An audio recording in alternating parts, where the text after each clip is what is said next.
Hey friends, you finally made it. Over the last couple weeks, we've been working really hard doing some research, organizing that into the fishbone, and eventually trying to resynthesize it into response paragraphs. You've been working on global issues publication. We are working towards that, anyways. Today's the day where we're going to begin actually making the publication.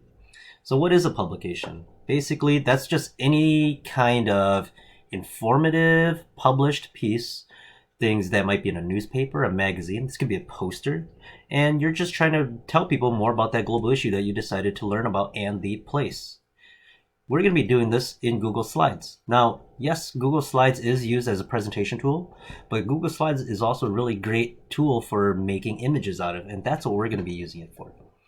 So, you guys will be opening up your copy of the Global Issues publication, and you'll notice that there are two pages by default being given to you. The first page is going to just be a blank page. The second page is going to be the rubric. Now, there's not much you're going to do to this other than just scoring yourself later on in the self-assessment. And there are 4 things. Now, obviously, because right now this is zoomed out so that we can see the entire page, it's kind of hard to see, especially this fine print. The first tool I want to show you is this magnifying glass up here. If I were to click the drop-down arrow, I can select the different default sizes. It's currently at a fit, which is a 43%. I'm going to go to 100% just so I can get a closer look. Now, looking at this, I know that I'm going to be scored on a 1 through 4 scale on the map. Okay. For a mastery, I'm going to make a map that's got all the parts of totals. Okay. It's going to even include latitude, longitude. So I'm going to have to include some other information. I'm going to let you guys figure out how to get a 4. You're also going to need to include the research questions. So those questions that guided your research for your core concepts. They should be at the very top of your notes, if not the top of your fishbones. You're also going to be including that claim evidence explanation for your response paragraphs. So 4 points total for that one, possible as well. Remember, by default, not everyone gets a 4 just because they did stuff. 3 is what 8th grade level would be. 4, that's going to require a little extra. You're also going to be showing us your sources. Somewhere on your publication, you're going to have to document your sources. And I need you to remember that proper citation of sources is the author's name, period, title of the source in quotations or underlined, period, the publisher, period, and the date of information inside of parentheses, period. Do that for all of your sources in alphabetical order. All right, let's go back to this page. So the actual publication page, there are some tools that you might not be aware of. Some of these you guys will already know. For instance, you probably already know how to write. You're going to go to the text toolbox, click that. It's going to give you this plus sign. You kind of just drag where you want it to go. And let's just imagine I want to type here. And I want to give mine my title. And I've been researching the topic of coronavirus.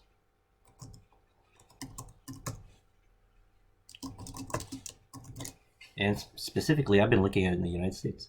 Now, this is not a great looking title. I'm going to want to format this. So I'm going to highlight this entire thing. And I'm going to make it larger. That's going to be the first thing that I'm going to do with this. And I like to have a title that takes up as much room as possible. I might even want to change the font of it. Let's say if I go impact. Or I might want to play around with some of these other ones. Permanent marker. That could be a fun one. Now, some of you guys already know how to do this, but if you drag these dots, you can change the size of this box, this field. I want to make it fit in there. You can even try to center it if you want, or reline it. I'm going to center this one. Now, another tool that you guys might not be aware of, this box that I created for the text box, I can change the color of it. If I go to the fill color, this paint bucket, let's say I want to make it yellow on the inside. I can totally do that. And there's this blue line highlighting it. There's an actual faint line there. Right now, it is on transparent. I can change the color of that. Let's say if I wanted to make that red. And then I can even change the weight of it, make it a thicker line. Let's see if I want to go size 12 line on there. Some people will notice that there's kind of this antenna sticking up here. If I were to grab that to the point where it's a plus sign, I can change the angle of that. And let's just imagine I want to go like this. And I'm going to drag this out even further. I'm going to make this a banner. Now, other text tools, obviously you're going to want to use the text tool for doing your paragraph, your other information. It's really up to you. Just make sure that you change the font to however size works best, and one that's actually going to be readable for people. Now, you're going to want more than just text.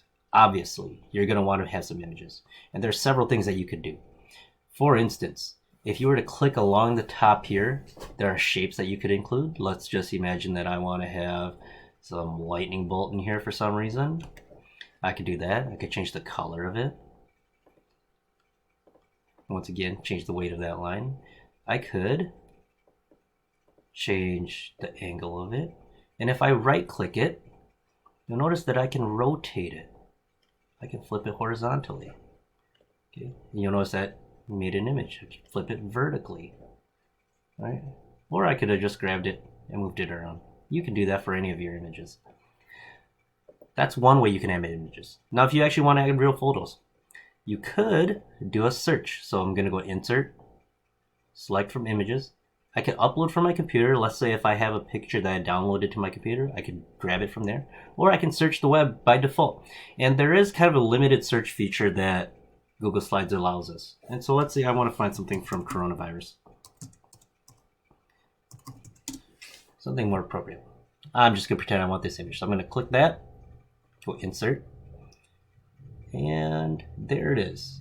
Now let's say if I want it up here more. By default, anytime I make something new, it's going to cover over the top of what I've already created, but we can rearrange it. One way I could do that is by clicking this image, right-clicking it. I can change the order of it. I can send this to the back. Okay. Again, I can continue to send this to the back, or I could click on the previous image that I can see a little bit coming out of.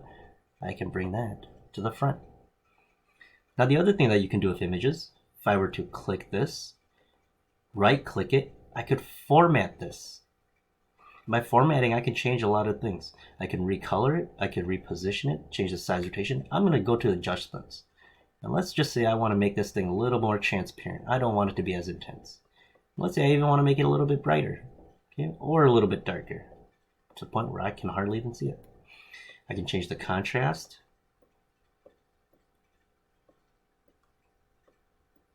All right, or if I don't like any of that, I can just reset it. So play around with those images. Another way that you can add images, and this is one that goes outside of Google Classroom even. If I go down to this at the bottom of my computer, I've got a search bar that I can search for tools within my computer. If I click that, I can find one called Snipping Tool. I just happen to have my snipping tool available here.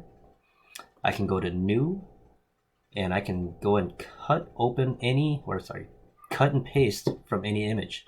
Let's just imagine that from my source, I went to Axios and I found this really great map that I want to have. So I'm going to open my snipping tool, click New, and it's going to give me that plus sign, and I'm just going to use that to try to highlight which field I want to have. I'm going to right click, copy, go back to my image within Google Classroom, or sorry, Google Slides, and I'm going to right click, paste. And once again, I can change the size of that to whatever I want it to be. So keep in mind that there are more than just these elements. I already included down below here some notes for you. If we were to grab this, we can open this up a little taller. It says Global Issues Presentation. Include a map of your country totals, research questions, display your claim evidence explanation, cite your sources in proper format. Keep in mind that anytime you take images, you're going to want to cite that. Anytime you write down image or write down text that has claim evidence, if that came from somewhere else, which it should be, make sure that you cite that stuff. You could create a little box towards the bottom or off to the side or something where you're going to be keeping your sources in alphabetical order according to the author's name. All right, have fun with this, get creative, make a really great presentation that you know you're going to be able to use to tell us more about your global issue. All right.